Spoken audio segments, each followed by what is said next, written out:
안녕하십니까, 일용 리서치입니다.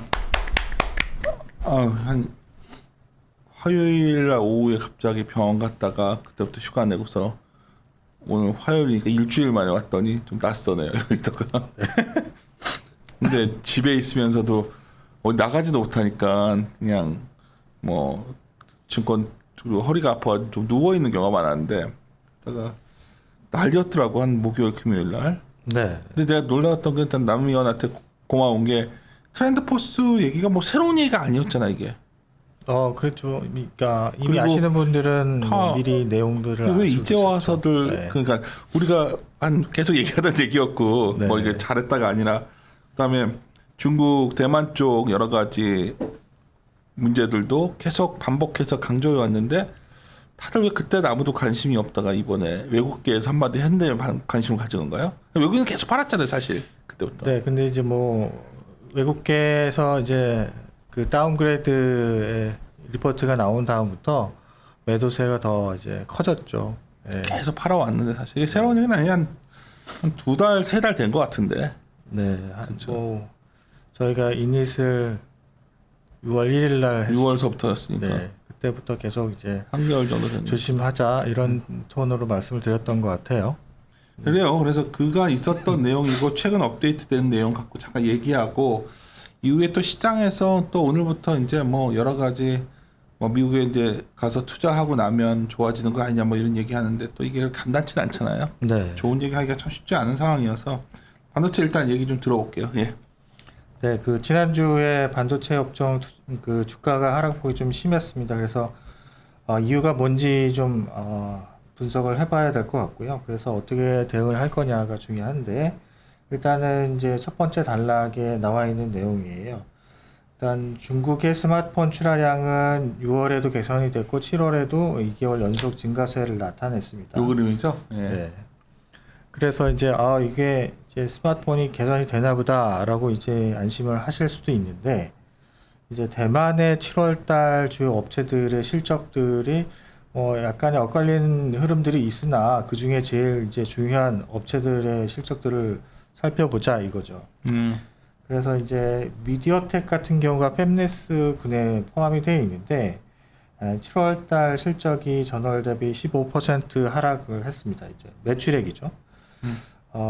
이 미디어텍 같은 경우는 이제 중국권의 스마트폰 업체들의 AP, 어플리케이션 프로세서를 생산하는 업체입니다. 그래서 중국 스마트폰 업체에 대한 이제 수요에 대한 우려가 다시 부각이 될 수 있는 그런 상황이 될 것 같아요. TSMC 같은 경우도 이제 7월달 16% 하락했고요. 매출이죠. 네, 매출액입니다. 이제 대만의 마더보드 업체인 아수스텍, 제일 큰 업체죠. 이게 굉장히 큰 회사더라고. 네, 22%나 하락을 했습니다. 물론 이제 6월 달에 분기 마감이니까 6월에 밀어내고 7월 달에는 뭐 매출이 좀 줄어들 수 있지 않겠냐라고 할 수도 있는데, 그렇다 하더라도 제가 볼 때는 좀 그 폭이 좀 크다라고 보여지고요. 노트북이나 서버 OEM 업체들은 전월 대비 한 2~3% 증가하는 소폭 증가하는 폭에 그쳤다 이렇게 보시면 될 것 같아요. 그래서 이제 대만 업체들 실적들을 볼 때 약간 우려스럽다라고 이제 보실 수 있겠고요. 마침 이제 8월 초에 트렌드포스라는 이제 디램 익스체인지 계열입니다. 같은 회사라고 보시면 될 것 같고요. 4분기 올해 4분기 PC 디램의 가격이 전분기 대비 0에서 5% 하락할 것이다 라고 이제 언급을 했습니다. 리포트를 정말 신기했던 건 뭔지 알아요? 네. 그게 네. 나왔던 날 나한테 얘기를 해줬잖아요. 네. 그래서 이제 몇 군데 얘기를 했죠. 네. 그래서 다들 그냥 빠질 수 있지 뭐 이런 분위기더라고. 네. 중요한 거는 4분기 가격이 빠진다라는 것도 이제 약간 톤을 바꾼 건데, 그러니까 그걸 모르더라고 잘. 리포트 안에 내년 그치. 1분기 내용이 좀 있습니다. 두 자리니까. 네. 1분기에는 하락폭이 심화된다 이렇게 언급을 했거든요. 뒤에 표에도 있어요. 뒤에 표를 맨 마지막에 표를 보시면, 네. 그 마지막에 1분기에 10에서 15% 하락할 거다 이렇게 언급이 돼 있죠. 이거는 이제 전체 PC, 그러니까 전체 D램이 아니라 PC D램입니다. PC D램인데, PC D램이 중요한 이유는 이제 전체 PC, 그러니까 D램 시장에서 PC 수요가 차지하는 비중은 전체 뭐 데스크탑 포함해서 한 15% 정도 돼요. 근데 이제 노트북이 그 중에 한 10% 정도 되거든요. PC D램의 가격이 하락하기 시작하면 이 생산업체들은 가격 하락하는 어플리케이션의 공급 물량을 줄여서 다른 곳에 이제 배치를 하겠죠. 재할당을 할 겁니다. 그러면은 서버나 다른 뭐 이제 모바일이나 이런 쪽에 이 캐파가 늘어나겠죠. 그쪽이 더 이제 자극을 주죠 보통. 그러면 이제 그쪽에 공급이 늘어나는 그러니까, 거니까 예. 그쪽에 가격이 추가적으로 수요가 더 이제 우리가 예상했던 것보다 큰 폭으로 증가하지 않는다면 공급이 증가해서 가격이 하락하는 현상이 발생을 할 겁니다. 그래서 이런 부분들이 좀 우려가 된다라는 거죠. 트렌드포스에서는 이제 그 재고도 언급을 했죠. PC 재고가 8에서 10주 정도 있는데 그 이후에 이제 수요에 대해서도 일부 언급한 게 있습니다. 그림 8번과 9번인데 이제 크롬북과 노트북의 수요가 1분기 또는 2분기에 피크를 치고 이제 하락할 거다. 크롬북 같은 경우는 3분기에 QOQ로 13% 하락할 거고 노트북은 4분기에 뭐 3분기부터 이제 증가세가 없으니까 실질적으로 수요는 3분기에 성수기거든요. 근데 성수기임에도 불구하고 증가하지 않고 하락할 거다라고 이제 언급을 해놓고 있는 상황입니다. 그래서 트렌드포스가 가격에 대해서 부정적으로 전망을 조금 더 확대를 한 것과 수요에 있어서도 좀 둔화된다 생각했던 것보다 빨리 이런 언급들이 좀 있었죠. 거기에다가 이제 외국계 증권사들이 반도체 업종에 대한 다운그레이드가 지난주에 겹치면서 주가가 많이 하락을 했습니다. 뭐 여기서 중요한 거는 이 현상이 그랬다. 그러면 앞으로 우리는 어떻게 대응할 거냐가 그쵸. 중요한데요.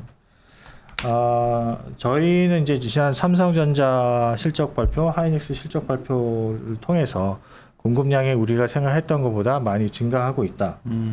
출하가 많이 늘고 있다 이렇게 그래서 말했죠. 수급의 변화가 우리가 생각했던 것보다 빨리 당겨질 수 있으니 좀 조심스럽게 리스크 관리하면서 트레이딩 하자라고 말씀드린 바가 있습니다. 계속해서 그런 톤으로 말씀을 드렸고요.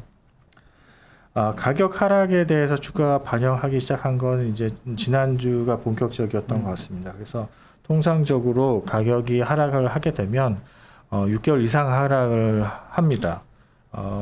PC 트렌드포스의 리포트에서도 언급했듯이 4분기에 하락을 하면 내년 1분기까지도 하락을 하고요. 그 이후에도 하락을 할 수 있습니다. 그래서 장기적으로 하락세가 지속이 되다 보면 업황의 펀더멘탈을 개선을 언제 해야 될 것인지 이제 예측하기가 지금 당장은 좀 이른 시점이죠.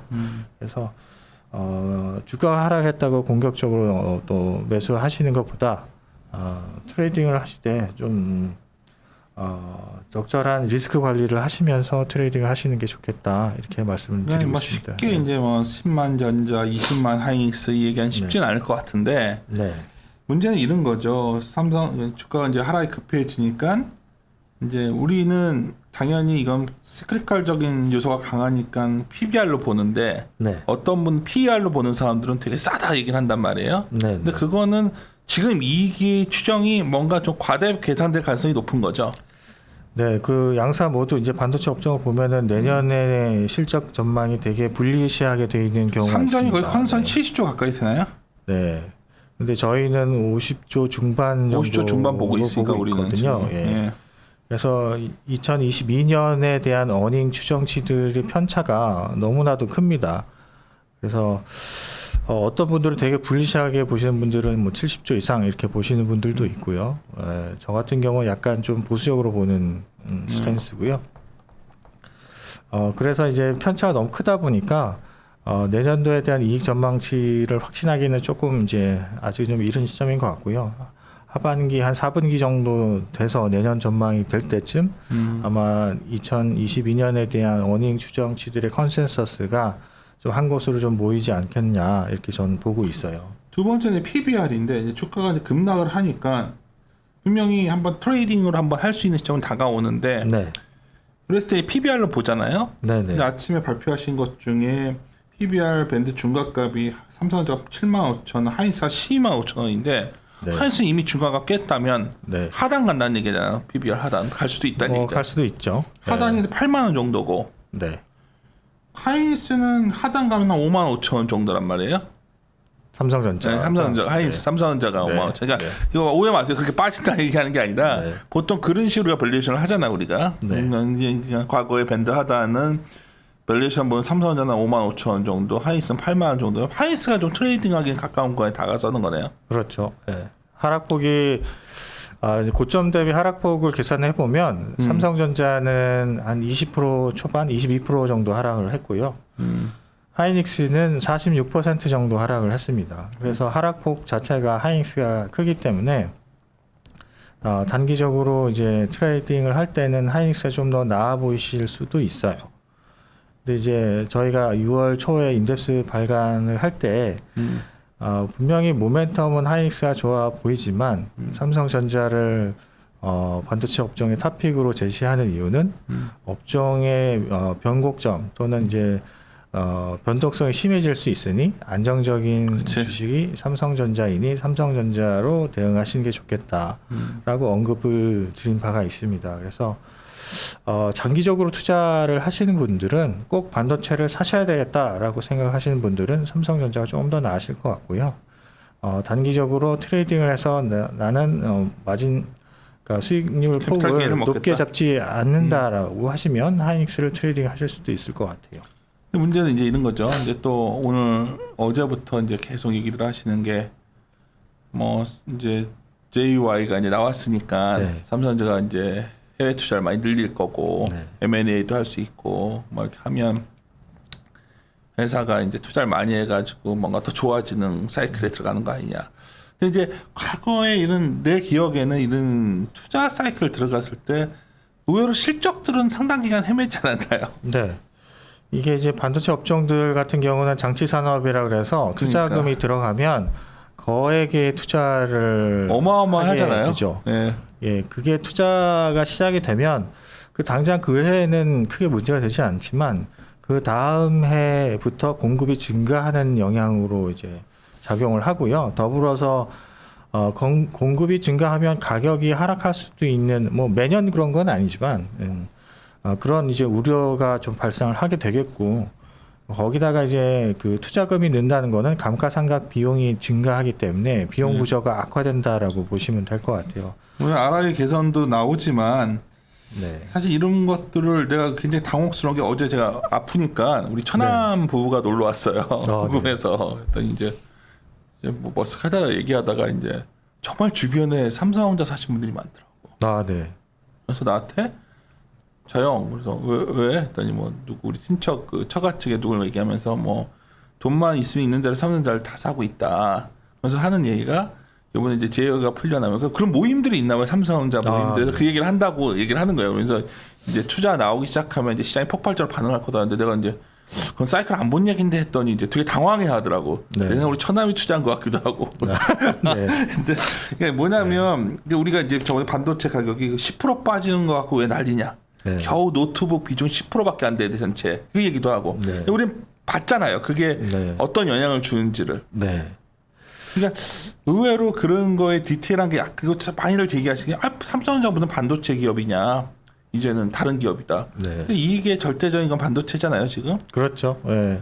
어닝의 70% 정도가 반도체 분야 부분에서 나오기 때문에 지금 현재는 반도체 산업이 계속해서 이제 우상향하는 그림을 그려줘야 주가가 견조한 흐름을 이끌어 갈 텐데 지금 상황은 그렇지 않다라는 것은 대단히 우려스러운 상황인 거죠, 지금. 나도 이제 뭐 사실 그래요. 저희 같은 사람들 올해 그래도 삼성전자 조심하라 조심. 저번에 우리가 막 내가 시작하기 전에 남이연보로 야, 우리 좋은 얘기 하자 그냥 막 나도 이제 피곤하니까 네. 이런 말 네. 자꾸 하는데 연휴에 이제 하루도 앞으로 쉬면서 이거저거 보면서 페이스북엔 그걸 많이 올렸었는데 이거 더 안 좋아지던데 네. 그쵸 지금 네, 그렇죠. 더 안 좋아지고 있는데 사람들은 이제 이런 거 빠졌잖아, 뭐 이런 얘기들만 하니까 참 여기서 너희들 불난데 부채질하냐 할 것 같아서 네. 자꾸 여기서 말을 조심하게 돼요, 사실. 근데 어제 우리 천하 하는 얘기도 들어보고 그러면 그렇게 단순하게 생각하지 마십시오. 그러니까 투자하니까 뭐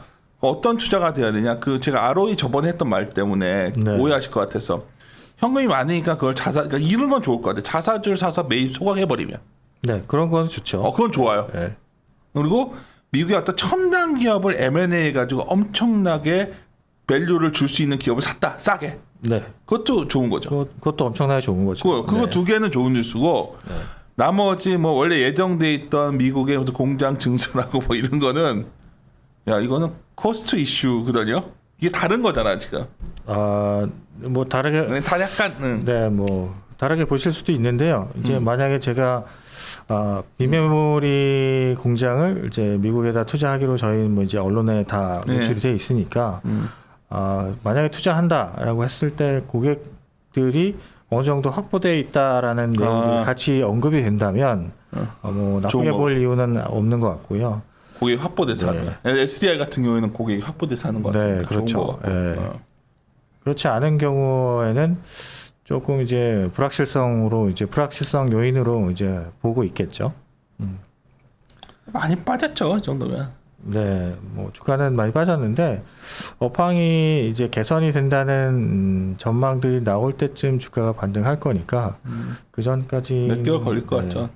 좀 이제 보수적으로 보시는 게 트레이딩을 하시는 게 내 생각에는 내년에 반도체 가격이 두 자릿수 하락 나왔을 때 사야 되는 것 같은데. 네. 뭐 통상 과거 사이클 보면 한 1년 정도 하락을 한다라고 보시면 될 것 같아요. 그러니까 보통 이제- 시작되면 1년 가니까. 네. 잘 뭐 장기 투자분들이 많으시니까 그 과정을 잘 견디시는 분들도 있을 것 같고, 그 과정의 주가는 밸류 하단 정도 기억해 두시는 게 PBR로 좋을 것 같아요. 네. 삼성전자 55,000원, 하이스 8만 원 정도가 과거 밸류 하단인데, 네. PBR로 봤을 때 멀티 PR로 보기에는 이익의 어떤 신뢰도가 좀 떨어지는 타임이어서 가만하셔. 이건 전해드릴 거면 웬만한 거 다 전해드린 것 같은데. 그래요? 더 있나? 뭐 더 말을 해줄 게 있나? 어떤 게 있죠, 남이면? 뭐 다 말씀 잘 하신 것 같아요. 네. 남이면 딱 보기에는 어때? 보통 이렇게 오래 봤잖아요. 참 오랫동안 네, 이 사이클. 이게 참 반도체 사이클이 지랄 같다는 표현까지는 안 쓰는데 네. 정말 지랄 같잖아, 이거 얘들. 테크 업종 투자하는 게 이게 너무나도 어렵습니다. 어려워요, 이거. 네. 너무나도 변화하는 것도 생각보다 빠르고 이제 변화한 포인트들도 너무 많고 그래서 투자하시는 게 너무 이제 어렵습니다. 일단 이제 삼성전자와 하이닉스의 투자에 있어서 반도체 업종 대형주는 과거 히스토리컬 밴드, PBR 밴드의 저점과 고점을 계속 이제 반복해서 왔다 갔다 하면서 이제 주가들이 움직이니까 그 저점과 고점을 잘 기억해 놓으시면 수익률을 확보하시는 데 큰 도움이 될 것 같아요. 예. 뭐 알겠습니다. 그리고 뭐 뒤에 이제 얘기하겠지만 이 반도체를 왜 이렇게 당신은 주목해서 보냐? 반도체가 흔들리고 난 뒤에 꼭 나머지 업종들도 픽아웃 했었던 한국 네. 증시의 특성 때문입니다. 네. 오늘 아침에 저희 신중호 연구원이랑 발표했던 내용인데, 제가 이제 네, 픽아웃이라는 단어를 올해 참 일찍 쓴 것 같아요. 저희 하우스에서. 네. 픽아웃 했더니 막 이게 이렇게 좋아지는데, 근데 그거는 레벨이고 네. 증가율이 픽아웃 된다. 아까 사실 미디어텍, TSS 이것도 당연히 이것도 어떻게 보면 분기로 줄어드니까 좋아졌다 좀 준 건데 왜 난리냐 이럴 수도 있는데, 이런 네. 부분이 주가가 반영을 하잖아요, 보통. 네, 그렇습니다. 그러니까 그냥 그런 것들도 좀 주린이란 분들이 너무 많으니까 주린이 분들이 왜 애널리스트는 저런 걸 주목해서 얘기하냐 그러는데, 과거 이거에 반응해 왔으니까 그런 거니까 뭐 미래는 안 그럴 수도 있겠죠. 모르겠어요. 저는 그거는 하도 요새는 그런 거 보지 말고 그냥 뭐 하자 그러는데, 저희들은 최소한 다른 걸 떠나서 반도체 사이클과 퓨어 케미칼 사이클 이쪽은 정말 경기 픽아웃 상황에서는 상황 급변하니까 잘 좀 조심하셔야 됐었는데, 올해 어떻게 보면 다들 좀 너무 안이하게를 대처한 거 아니냐 저는 생각하고 있습니다. 마무리 짓도록 하죠. 네. 오랜만에 왔더니 예. 함께 고민하시죠. 고민하시죠.